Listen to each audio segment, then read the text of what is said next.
GM Zingers. My name is Logan Ross, and this is Moon or Bust, your home for all things altcoins and DeFi. We have got an insane show for you today, one that I am more excited about than I have been in a very long time. So without further ado, I'd like to bring on my co-pilots to this rocket ship, DeFi developer Brian Moir and number one DEX trader Ryan McNamara. What's going on, Logan? Not too much. I am super excited for this, as I've already said. But yeah, let's get right into it. So before we can get started, I need to go over a couple safety procedures before we're cleared for takeoff. So first of all, I need everyone out there in the audience who is willing and able to please activate your like button into the on position. This is necessary for everyone before we can take off. I'll wait. If YouTube crashes and you didn't put your like button into the on position, it's not going to be good for you. You won't be buckled up. You won't be ready for it. Been a lot of crashes this week. I'm just trying to protect y'all, okay? So also got a couple great links in the description for you below that I want to point out. If you're here for crypto content, then make sure you subscribe to the Benzinga Crypto separate YouTube channel. That is going to be our home. As soon as we hit 1,000 subs, we'll be doing a giveaway once we get there. So make sure you are early to be entered into that. And then we'll be streaming from there from now on. We got all the great crypto content organized right into that place for you guys. So we also have a Telegram chat. If you want to come chat with the Moon or Bust community, talk to us, go ahead and join that. There's a link to it in the description below. And you can join, if you join the Telegram, we will give you a 25% off discount code on all of the Moon or Bust merch. So you can rep your Ethereum, Bitcoin, or Dogecoin hats with pride at a discount. As always, make sure to connect with us on Twitter to stay up to date with everything that we are doing, and feel free to reach out via DMs. We always want to hear from you, get some feedback on the show, let us know what you're into, what you want to see, and we will make it happen. All right, so with all those safety procedures cleared, we are ready for takeoff on the Moon or Bust rocket ship. So let's just jump right into the news for today. We're going to start off with a market update. We've got a lot of crazy stuff going on. If you guys are following any coins in particular or NFT projects, whatever it might be, drop them in the chat below so we can take a look at them as well. But I'm going to share my screen right now, and we will look at Bitcoin and Ethereum. So, boom. Here we go. Okay, so these are the daily candles for Bitcoin. I've zoomed out to basically the beginning of 2021. We had this big run up early in the year, as I'm sure all of you know, followed by a nice healthy little accumulation phase down here below the bull market support band. Then we came up, broke through it, came back down, held it as support on the weekly time frame, and since then we have just taken off. So I drew these three little lines last night after we closed this daily candle above this little triangle line. And I said there's three outcomes that I see here. We could either, in the most bullish scenario, we could get up to this next resistance level by October 18th. It could take a little bit longer. It could be the November 11th, or it could be as late as towards the end of November. But today we've seen a massive green candle. Ryan, what do you think of my three little scenarios here? Which one do you think is the most likely? I'm not sure if they're bullish enough. You know, my prediction was new all-time highs by October 9th. Now, I made that prediction a few months back, and I think it was a little bit too bullish. But, I mean, momentum's on our side at this point. We got a 10% up green day today, which is amazing. I think more importantly than that, we broke through that prior local high, which we were talking about on the last show, which is right around $52,000. So now we are not in a downtrend, no matter how you look at it at this point. So, I mean, I'm very bullish on Bitcoin over this quarter. I think we will be seeing new all-time highs this year, maybe sooner rather than later. But, I mean, anyone's guess is as good as mine at this point. We just got to see where it goes. Brian, when do you think we'll see a new all-time high for Bitcoin? I don't know about a new all-time high, but I like the number 2 scenario, that red arrow you have, that red line. I think we're going to have a pullback, and then I think that we are going to then see like the you don't know, maybe the eclipse of a all-time high close to it. maybe passing it, but I think we're going to have a little bit of a pullback and then rip. Yeah, so I drew these lines last night when we were right about here. It was before this daily candle started. And obviously, I was afraid of a correction. We go back down to the bottom of this triangle before we break out. And then we ended up just really, really taking off this morning. And so right now, I'm thinking the green scenario is the most likely. I think we'll probably go correct a little bit down to here, and then we'll come back up to this next resistance line pretty darn soon. I think that everything in the news is really bullish right now, and I think that most people in the space, the sentiment in general is really bullish as well. But I want to know what you guys think in the chat. Please let me know what you think. Green, red, or black line. Which one do you see as the most likely outcome? And also let us know the other coins you're looking at. While you're down there, don't forget to smash the like button if you're enjoying this content. Okay, so let's flip over to the ETH futures here. We saw this downtrend over the past month that we have smashed out of. I don't have quite the same setup on this chart because ETH has been behaving a little bit differently. Ryan, do you think that this line here that I drew has any significance? Do you think that we are breaking out? Logan, it's hard to say because this is daily candles, so there is some significance to that, but you're really only basing this off of 2 data points at this point. So yeah, we broke out of that downtrend, but we still could be in a downtrend. You could connect the upper bound of that line to where we're at right now, and then if we go down, then we'd be in a downtrend still. Or you could do that and we're still technically in a downtrend until we break through that line. So, I mean, there's a lot of ways you can draw the lines on this chart. It's really hard to tell. I think right now Bitcoin's leading the way. And as long as Bitcoin remains bullish, Ethereum should remain bullish too. And hopefully we'll see new all-time highs for Ethereum as well this year. Definitely. And just so it's out there, all models are wrong, but some are helpful. I'm not claiming to have a crystal ball when drawing these lines. We're just putting them up there so we could chat about them, give our ideas for and against each of these models here. So you guys have any coins that you want me to pull up right now? Or we could just look at CoinMarketCap for the general overview. We could see what's moving, what's hot today. Yeah, let's just go to CMC and check it out. Because from what I've seen, DeFi and altcoins are not following Bitcoin as much as one would hope.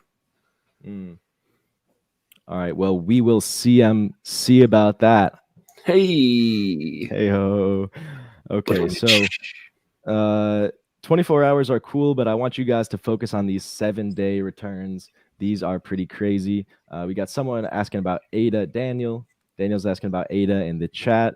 We see we love ADA. Ryan doesn't. 10% on the 7-day. Not quite as drastic as these top 3 coins, but I think ADA is probably a little bit already overvalued, so it might take a little bit longer to climb. Brian, are you upset about that? Did I trigger you? No, I never get triggered, but it might be a little overvalued. We're not going to get into it. I think Cardano's interesting though, because it doesn't always follow the market. For a very long time, it was stuck at that $1 mark. And I think Cardano really kind of rips by itself. It picks a few days to make like 40% gains and it catches up with the market. So it might not be the best coin to be in when everything's pumping, but maybe once things settle down, if ADA is still priced fairly compared to the other coins that have already gone up, then that might be the time to get into it. Yeah, it's definitely on its own trajectory. I mean, it's all speculation with ADA too, because like you've pointed out, Ryan, they don't have the full functionality that they're saying they do, and or they might have, but it's just not as being widely adopted as like on Solana or something else. So, yeah, it is a little overvalued at the moment. All right, we will get back to the coins in a little bit, but we have some hot news topics that we got to cover first. First of all, I want to show you guys a little teaser for the interview that we have today. Today, we're going to be talking to BT, the legendary music producer who created sounds that are heard in almost all modern music. And we also have Matt Liu, the 3rd project manager ever at YouTube.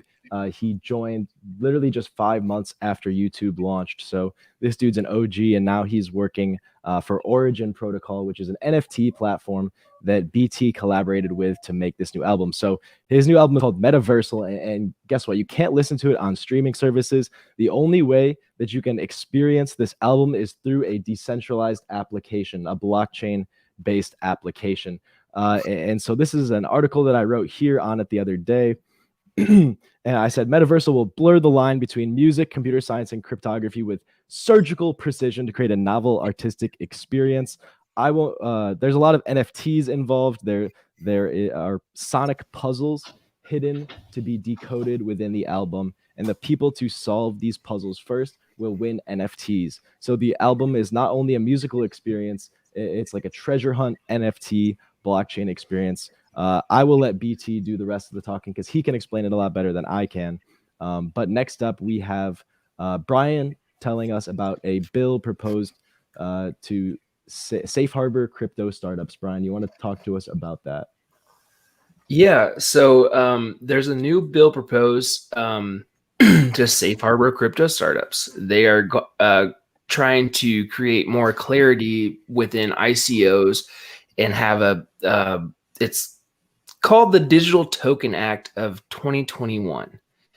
And this will hopefully bring a little bit more, not really regulation, but clarity on what counts as security and what counts as, just a token offering.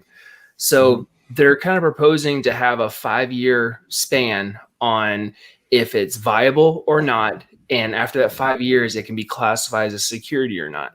So that gives a lot of people a lot more wiggle room when creating a new token, creating a new blockchain project, or having utility token or whatever they want, and not having to be scrutinized by the SEC and, fighting all these regulations or being scared of, being completely shut down.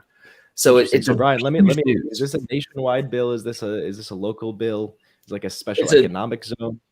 It's a nationwide. It's going to be a full, almost law.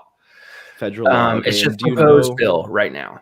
Yeah. Do you know anything about how promising this proposal is looking? Do you think it's going to get passed or no? I would hope it gets passed because Gensler or the SEC head is it was McHenry's bill. What was his name? I'm sorry, I just lost his name. But the Republican from North Carolina proposed this bill to the SEC chair, and we're hoping that he's in agreement because from what Gensler has been saying and the SEC has been saying, that there needs to be a little bit more regulation, but a little bit more leniency in some aspects, not all, because they're pretty straightforward and pretty strict about it. But this will give a little bit of wiggle room and for new projects and better projects to come about. So I think that we're going to see some progress in this. I think that we can get some passing and whatnot. I'm not a politician or a lawyer, so I don't really know. But I see this actually going very, very well for the crypto community in general. Awesome. So, Ryan, next up, let's talk about some more regulation, the ongoing Ripple lawsuit. You have an update for us about this? Yeah, so this actually might be the nail in the coffin for the SEC fighting against Ripple. Yesterday, a Manhattan federal judge allowed Ripple holders to give their perspective on the SEC lawsuit in court. So they're allowing 6 Ripple holders. So sign up now, RSVP if you haven't, if you hold Ripple. Go talk to the Supreme Court justices, because Ripple holders are going into court and they're going to testify either for or against Ripple. Now, I would assume that any of these Ripple holders going in will be for Ripple winning this lawsuit. They're not going to bash Ripple for what they've done. It really is the regulation that has caused XRP to fall in value, that alongside the bear market that happened in 2018. But I'm assuming what's going to happen here is these Ripple holders are going to go into court, say, hey, all this regulation came about. My coins are illiquid now. I lost my investment due to all of these regulations, and I don't believe this is a security. Help us out. And hopefully we'll come to a settlement soon after this happens. And a fun fact, actually, so John Deaton, the lawyer for XRP, his daughter is a big XRP holder. So I would not be surprised if she comes into court under John Deaton's advisory and testifies for Ripple, but we'll have to see what happens. What do you guys think? Is this the nail in the coffin for the SEC against Ripple? I think it definitely could be.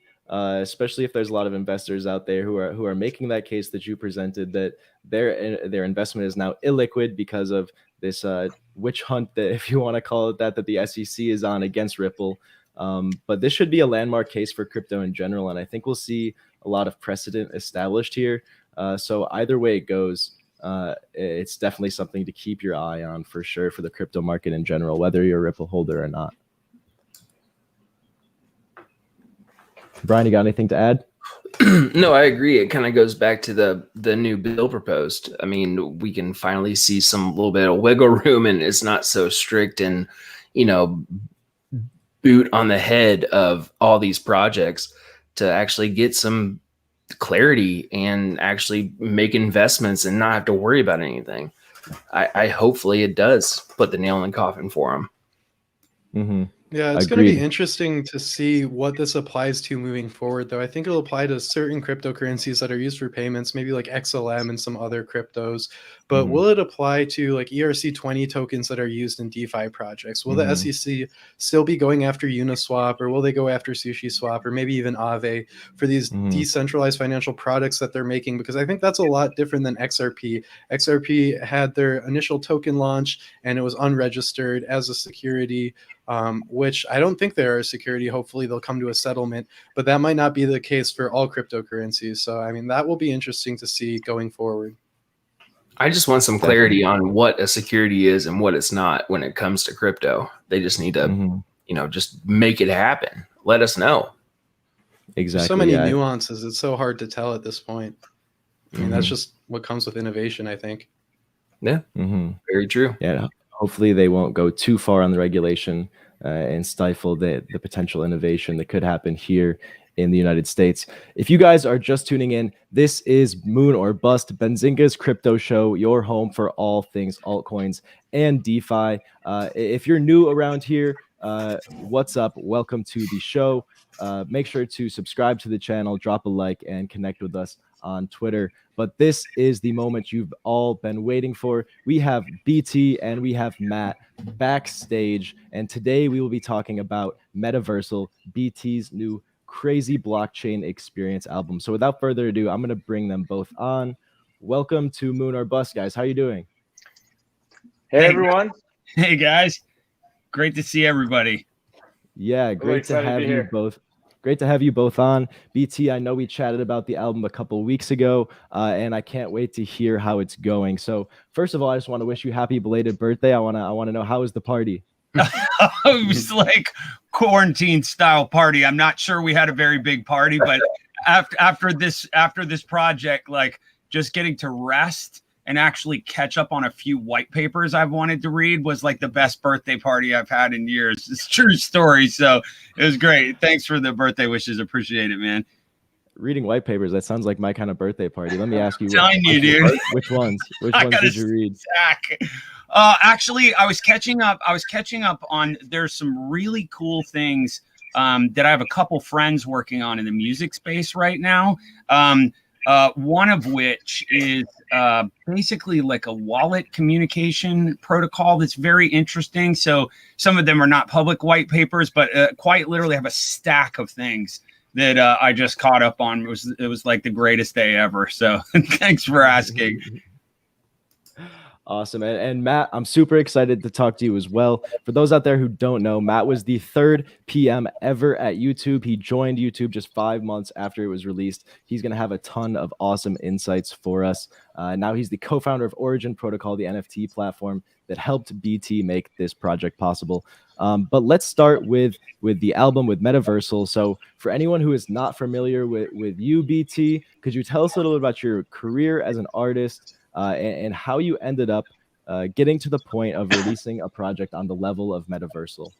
Yeah, absolutely. So a little bit about me is I'm a Grammy-nominated electronic musician. I was making electronic music before there was the name trance, which somehow Wikipedia has accredited me with creating. So I've been making electronic music quite literally my entire adult life. I also score films. I've scored about 30 films, video games, television shows, other projects like that. And I actually develop music software. So since I was a kid, I've been very interested in computer science, mathematics, programming, and computers. And so all these sort of divergent seeming, much to the sort of chagrin of my parents' interests, all kind of really coalesce in this decentralized sort of media space. It's quite literally the family I've been looking for all along.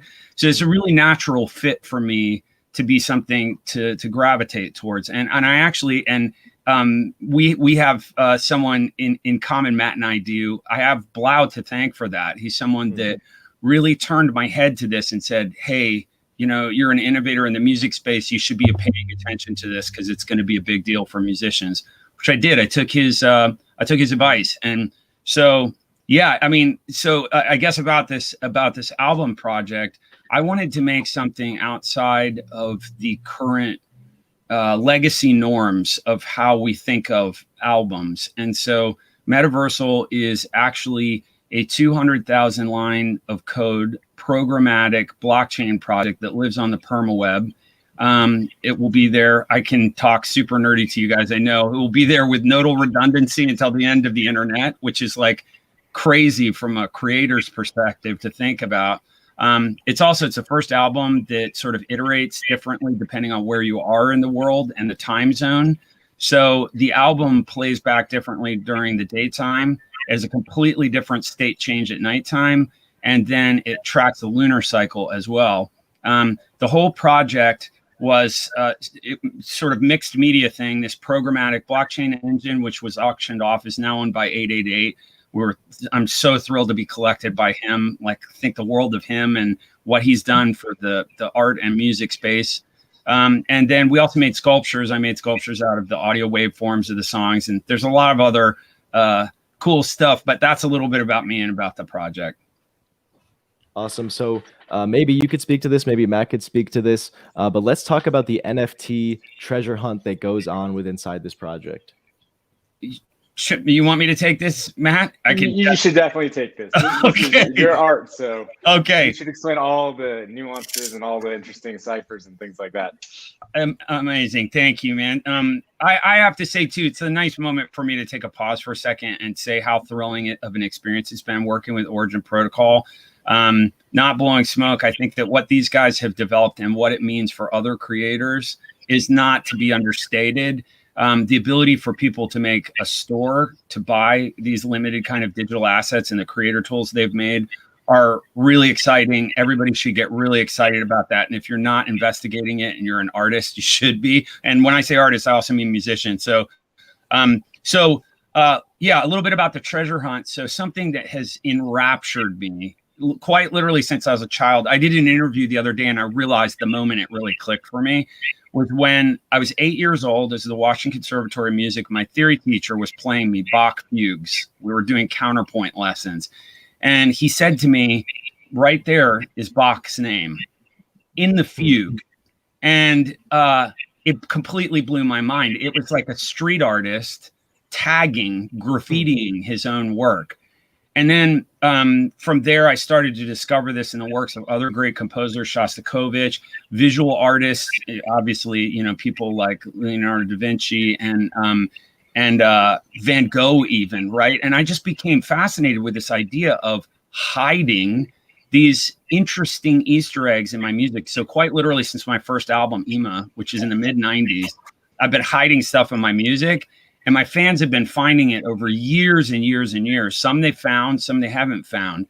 And so I wanted to kind of actively take that process and gamify it and make it into a treasure hunt for them. I have really, really smart fans, like, you know, people that are in the DeFi space, people that are hackers, cryptologists, you know, interesting people. And so basically I came up with a series of riddles that would lead you to a sequence, a way to sequence the album. And if you sequence the album in the right way, it would lazy mint. It's a Web 3.0, you know, programmatic engine. And so it would lazy mint an NFT. It's, you know, through kind of MetaMask connection, airdrop you a one-of-one NFT. And so we had this crazy treasure hunt, but it turns out that the curveball is the 33 NFTs that people were winning were actually steganographically encrypted and they're utility tokens. And so when they figured that whole part out, they figured out that there was a physical endpoint, like for the third sequence, which was a vinyl box set buried in Billinge Forest in Northern England. And these freaking crazy smart people, not only did they figure it out, by literally they had to put a Fibonacci spiral over top of Manchester. I mean, it was really complex. They found it and dug it up. I have proof. It's on Twitter. Go look it up. It's crazy. So that's what it was, is like underneath it, not only was it an interactive album, but it was actually this kind of game experience for my fans, because they love that stuff like I do. That is insane. So let me ask you, what does it mean to you to see your audience truly engaging and really wanting to be a part of this album, this experience, and working so hard to find these NFTs and collect a part of the experience? It's thrilling, man. I mean, one of the things that's the most special thing about this whole project, personal thing, is, like I said, I have these brilliant fans, many of whom have stuck with me for decades, right? And I got the experience in this. I might have mentioned this to you before, I mean, orange pill is a little bit of a kind of misnomer, but I had the ability to sort of show them why this is so cool and interesting. Many of whom were sort of like, Web 3.0 averse. So I think that was the coolest part of this, is I actually got to gift them something. It's not just like some kind of contest, an artist would have where, they're trying to get their Spotify listens up or something like that. I actually got to say, hey, let's do something fun together. And at the end of it, you'll have something that's from me, and it'll have value too. It's crazy. I mean, some people have resold some of those, which I love too, because it's like new crypto users. So it's really cool. That's great. So Matt, I know Origin Protocol was instrumental in making this all happen. Maybe you could talk to us about your experience working with BT on the project, and what were some of the biggest challenges and how you overcame them? Yeah, so I mean, first off, I just want to say that it was an absolute pleasure working with BT, Lacey, and the rest of the team.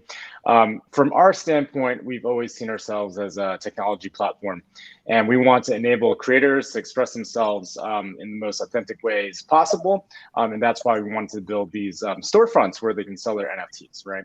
And I think that one of the things I really, really loved about what BT did here was he took the NFT medium and he really brought it to like the next level and the next level and the next level, right? And so I think today a lot of people that are first getting exposed to NFTs, they see digital art on the blockchain, and that's like a huge market in and of itself. But one like lower level way to think about NFTs is that it's just a brand new enabling technology.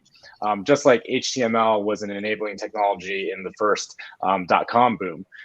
First you had static web pages, right? Static content, kind of like static digital art that we're seeing today. Later on, you had more advanced web pages and the birth of e-commerce and the birth of blogging and the birth of social networking. And this took a few years to play out, right? But I think NFTs are really this fundamental technology where in a couple of years, you're going to just see really insane evolutions of like what this technology can bring about, right? And so I think what BT did here was really fascinating, right? There's the audiovisual art that we've seen in NFTs for the past few months that was beautiful in its own right. There was tie-in with physical components with the sculptures. There's a game around this, right? That ties in mathematics, cryptography, history. Like all this stuff is possible with NFT technology, but the idea space hasn't really been explored that much yet. So to be a part of this was really amazing for us. And so we're really excited about how we can help other creators take their creative visions and engage with their audiences even more, right? And then on the opposite side of this, like BT is the creator, right? He's created this masterful experience. It is really rewarding to also see on the collector side, just people being able to engage with BT in ways that were not possible before, right? It's not the same thing as playing the same song on Spotify 100 times because you love that song. Like, yeah, I do that too, right? But being able to go on a treasure hunt with BT, being able to interact with him on Twitter, there were collectors in Twitter Spaces and Clubhouse events and Discords. This is a new form of interaction, right? This allows the super fans to get access to creators in a way that was not possible before. And so sometimes at Origin, we talk about how NFTs can be access tokens, they can be utility tokens. And one of the most powerful things that they unlock is the ability to get what money previously couldn't buy, right? You couldn't buy these types of experiences and interactions with celebrities, musicians, producers, influencers, whatever it may be, brands, sports teams. But now this technology is going to unlock all these new experiences and disrupt all these industries. So that's kind of like the high level. In terms of challenges, I would say just, it's always a constantly changing market. There's different dynamics at play. And so we had to react a little bit to think about like, hey, what does the market want right now? What are the right auction mechanics? What are the right sale mechanics? So we actually made some changes there. But it was like a very collaborative effort. It was a very community driven effort. We took feedback from the community. In terms of, just getting the word out about the sale, that was, that wasn't a challenge at all, right? Because the work spoke for itself, right? And BT's vision spoke for itself. And so we're just excited about a world where there are more creators that take things to the next level. And we can, play our humble part as the technology rails that helps people power sales, helps people mint NFTs very easily, helps the mainstream participate with, credit cards in certain cases. And we can bring that education and the evangelism of NFTs to a broader mainstream audience. Love that. Yeah, really cool. So I have a question for BT. I'm trying to figure out what all of these NFTs on OpenSea are about. I want onto the secondary marketplace. I actually want to share my screen so we can go over some of the different ready, NFTs. Ryan. Okay, awesome. Cool. Thank Please you, ask Logan. me. Very prepared, Logan, as always. So I see there's a lot of different types of NFTs here. I know you auction some off and then some of them are free if you can solve the riddle. Can you go over maybe what this one is here, the Metaversal Vinyl? I see that there's a lot of editions of that, and then maybe go over what the golden ticket is and maybe what these other one-of-ones are and maybe the utility that goes along with those. Absolutely. I couldn't be more excited to have that conversation. So I got to parse things out into a couple different piles. I'll start with the top tier thing, which is the 11 song NFTs. These were done by absolutely incredible visual artists, David Gao and Casper Cloudham. So there's 11 of those. You can see one in the upper right corner right there, over to the far right at the top of your screen. Yeah, so that's one. That is a one-of-one piece for paper chairs. That came with an accompanying sculpture. I made a Python script and with that Python script actually created from a FFT, the audio waveform. I created a sculpture in tandem with an amazing sculptor, and so that came bound to a sculpture, and you can actually scan the sculpture. It has an NFC tag in it, and it's bound to this token on Ethereum mainnet, which is pretty crazy. So yeah, that's one kind of class of NFT that's a part of this project. Another one that you noted was the vinyl NFTs. That indicates that that person owns one of these beautiful handmade bespoke white vinyl box sets. So there were 33 of those. And there are 33 owners of that particular token. I'm just looking there. Okay, that golden ticket is actually something really special. So that is owned by 888. And what that is 888, it's a utility token for all intents and purposes. I like how Matt said an access token. I've not heard that phrase, but this is a utility token of sorts. So what that does is it's going to allow 888, who I'm talking with in a little while here, to pick his favorite NFT from the album, and then using NLP, so natural language, describe either himself or some form of architecture or art that he loves. And I have a friend's company who's launching actually this month in October. It's a machine learning project. and that does visual art. And so it's going to make, using his words and one of my NFTs, 11 completely unique new NFTs. So that's what that golden ticket is. The final sort of NFT that we have is a lot, is we did a Polygon token with link, or a Polygon NFT with link drop that actually all of those were steganographically encrypted. So there was something hidden in them. And then there is a final tier, which is the group of 33 that are ones that people unlocked. Is the only way you could get it by unlocking it from the Metaversal engine. So a lot of different types of NFTs in this project. So is that golden ticket, is that the one that sold for 100.888 ETH that 888 owns? The 888 in purchasing, in his purchase, he bought the Metaversal software engine. So he owns the the token ID to the 200,000 line of code base that is alive on ARWeave right now, that houses the entire album, all the variants of the albums that adapt to time and location. So that is what he purchased in that. He also got a Lago frame, which is so cool to watch it in. So that'll go in his house or studio office, I hope. And it's so cool, those Lago frames too. He'll actually be able to navigate the interface using his hand, because it has these really fancy kind of cameras, connects to your MetaMask. It's a really cool device. And then he got the golden ticket as well. He got those 3 things in his purchase. So have all the NFTs been found yet?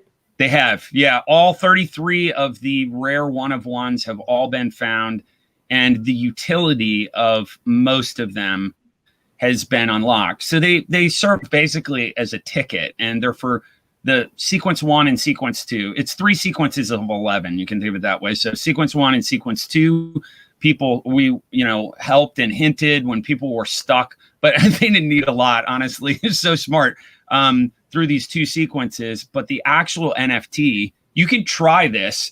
So check it out. If you go to OpenSea and you right click and save one of those NFTs, okay, I'll help you, Logan. Okay, this is gonna blow your mind. Okay, so I'm about to steal the art. I'm ready for it. No, right click and so we're gonna smash grab these. So I want to. Okay, so not Metaversal vinyl. You're gonna want to find one of these. One of the other ones. Yeah, it's one of there. These 33. I think it's under a different collection name. If you keep going down, I'll help you find one. No, none of those. I think it's going to be under a different collection. Well, here, I'll tell you what to do, okay? And everybody can go try this. If you right-click and save one of the 33 of these NFTs that were unlocked, you'll have the actual file on your desktop.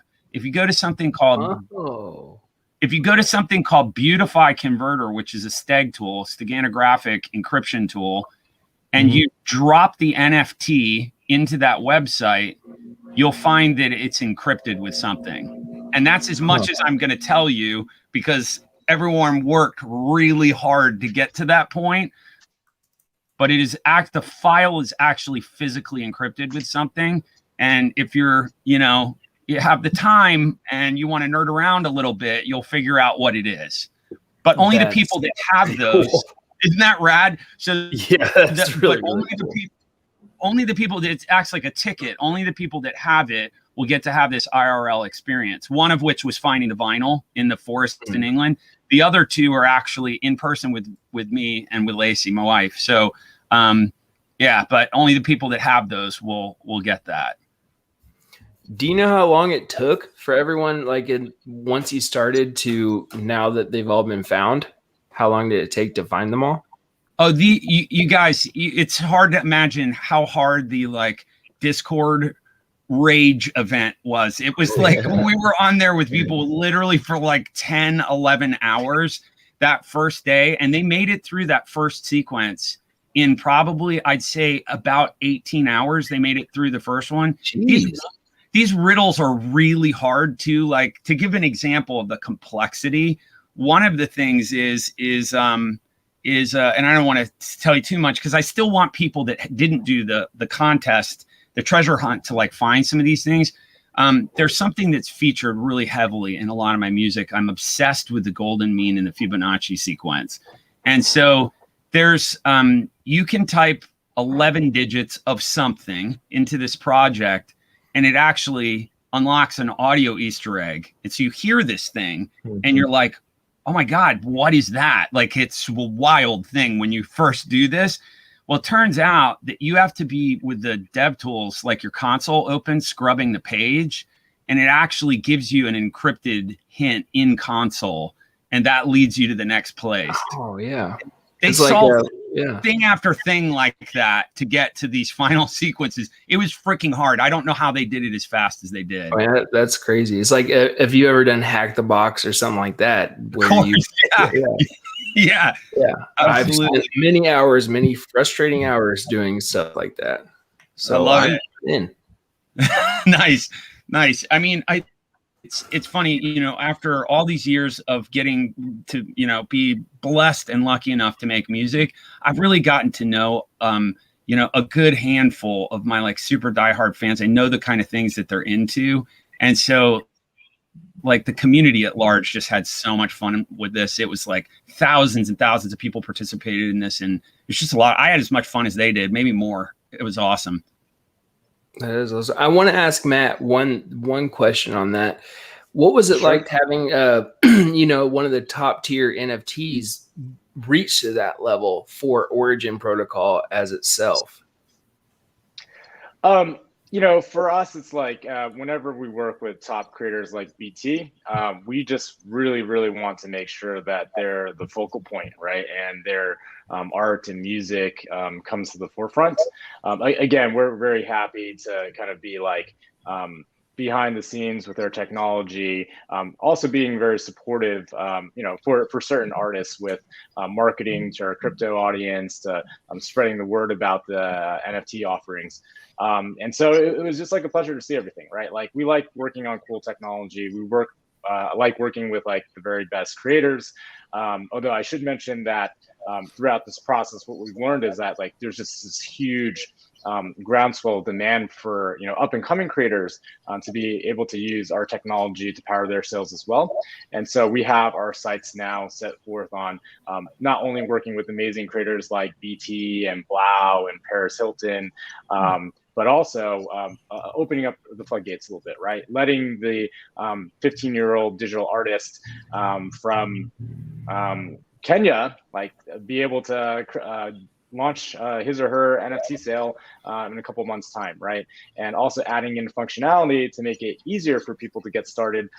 BT, as you can see, is like super technical, and has been able to create this like very masterful cipher and game, and, you know, knows how to code. Not everyone knows how to do that, and so like, how do we actually lower the bar to entry, right?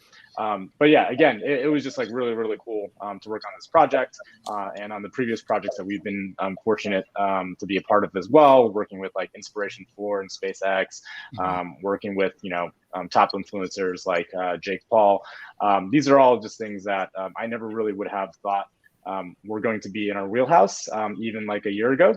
But you know, you kind of go where the technology takes you, you go where the market takes you, and there's just new opportunities being unlocked by Web3 blockchain technology each and every day. So we're just thrilled to be part of the ride and to be able to play our part in helping creators engage with their audiences. Awesome. Well said. So Matt, I have another question for you. I know that Origin helps with some scaling problems with Ethereum. You know, it's a lot cheaper to transact on Origin than it is to on Ethereum's mainnet. But could you give us a high-level overview of how users can benefit from using Origin other than just saving money on gas fees? Oh yeah, so to be clear, most of the NFTs we sell are actually Ethereum NFTs, but we also do support Polygon NFTs, and we're thinking about doing other alternate chain support in the near future. But what we're trying to do here is it's a little bit like of a hybrid approach, right? So there are like some NFT platforms that are, you know, 100%, you know, decentralized, and others that are a little bit more centralized.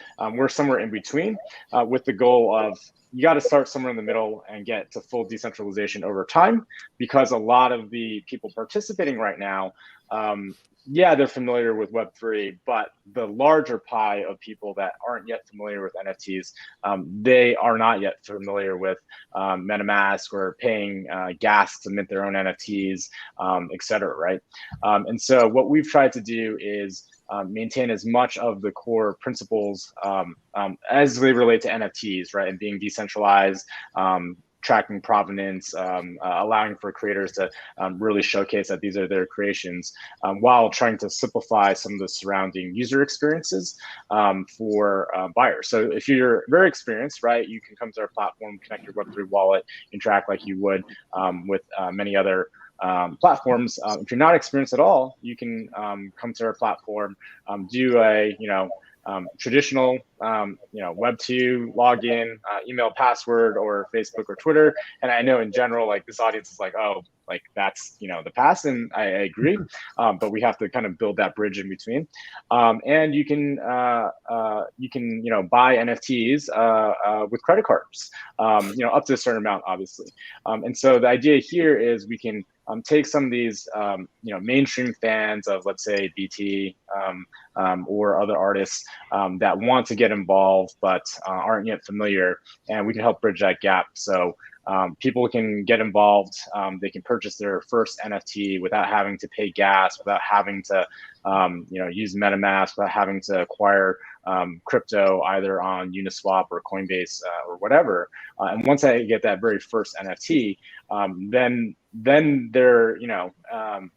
their interest is peaked, right? And then we can graduate them to more and more complex experiences. So I think one of the perfect examples of this was we did this nonprofit NFT sale with Inspiration 4, which was the first all-civilian manned mission powered by SpaceX rockets a couple weeks ago. And we collaborated with BT as well as about 50 other artists that all donated one-of-one works to the auction. We auctioned all of this off for charity, and all proceeds went to St. Jude. And so the auction was all in Ethereum, right? It required people to understand crypto. But as a bonus to this, we, working with the Inspiration 4 team, also sold the Inspiration 4 mission patch as an NFT, and we priced it at $4 after talking with the team. And this was minted on Polygon, which lowers the minting costs, et cetera. So what we realized is like there were tens of thousands of people that were actually interested in getting a piece of history, because Inspiration 4 was just making headlines everywhere. It's for a great cause. It's about space. But a lot of these people weren't familiar. And thankfully we did this because we sold 60,000 something mission patch NFTs at a lower price point. For many of these people, it was the very first NFT that they purchased. No minting costs, not having to deal with the traditional complexities. And now they know about NFTs, right? And now they're hopefully thinking about, okay, what's my second NFT purchase? How do I get more involved with the community? How do I contribute? Like the next time an artist or brand or sports team or whatever sells NFTs that they might be interested in, that cognitive load, that barrier to entry is going to feel a lot more manageable to them because they've been able to participate previously. Matt, I see you have an ape as your PFP on Twitter. Is there a story behind that?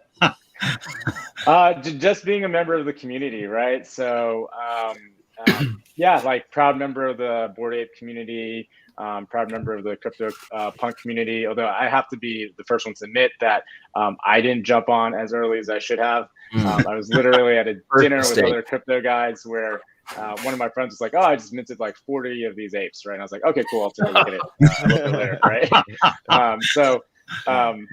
I'm probably better at helping build technology for NFT creators, for NFT buyers, than I am as an individual NFT trader. But I do have, I love the ape community. Yeah. Have some Oni Force.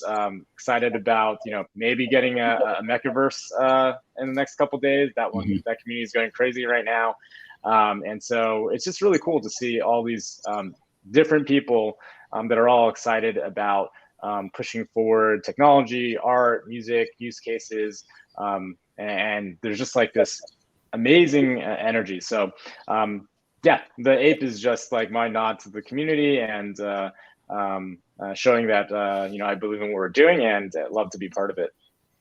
That's awesome. That's cool that you see yourself more of as a builder than as just a collector. Could you talk about your experience at YouTube and maybe how that helped you at Origin?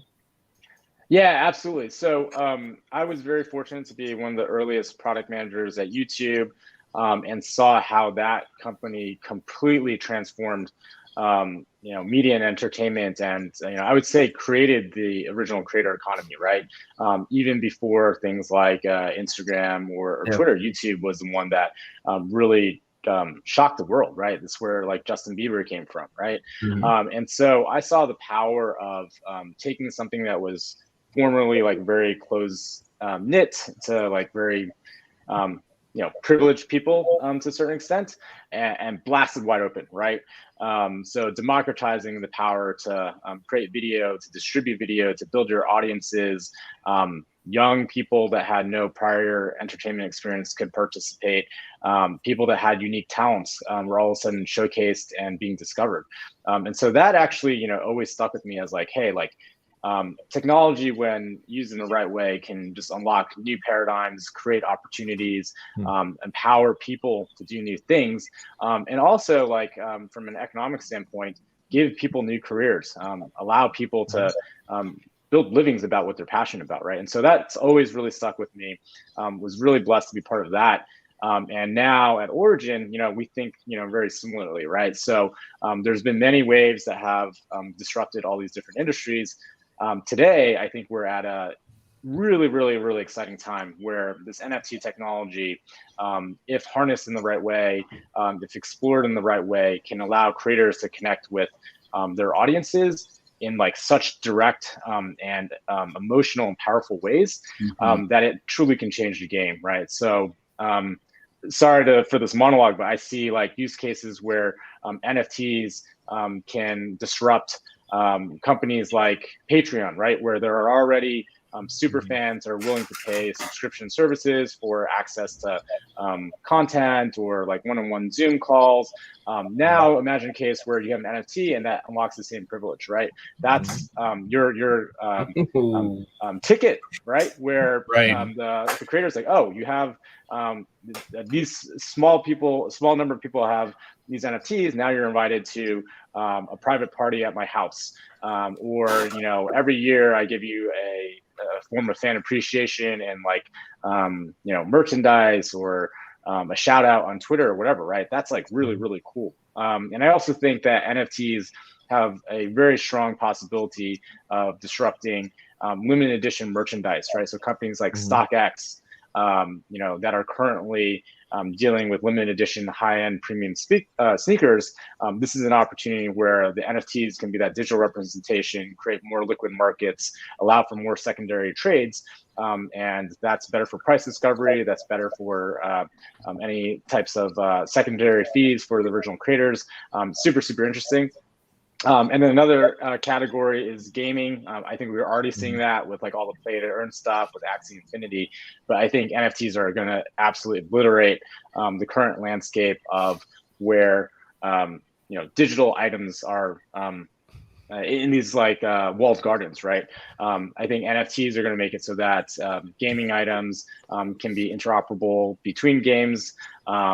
There are going to be more liquid transactions in secondary markets, as we're already seeing. And whenever there's more liquidity, whenever there's more price discovery, then the market overall benefits. There's more participants, and people just get really excited about it. So anyways, like I think it's like very, very early innings for NFTs. And as you said previously, having that experience at YouTube and seeing how that completely changed the world just makes me really, really excited about the possibilities for both the technology at large and what we're doing specifically at Origin. Want to have that impact, want to be able to impact creators, and also deliver really amazing experiences for their fan bases. That's awesome. So BT, let me ask you, what is your biggest takeaway from the success of Metaversal? How will it influence your future art? I think it's had not just an impact on me from a personal vantage point, but I'm absolutely positive it's had a incredibly, in fact, can't be overstated, the significance of the impact amongst my peer group. I've privately been talking to so many, I mean, and you know, A-tier artists from the electronic community, DJs, artists, producers that are completely blown away by what has occurred here and want to know more about what's possible. So I have to say that one of my biggest data points of excitement about how this impacts me personally is through my peer group, because I see how much it's inspired them. So insofar as my own work, I've been parallel threading a remarkable amount of projects over this last 18 months.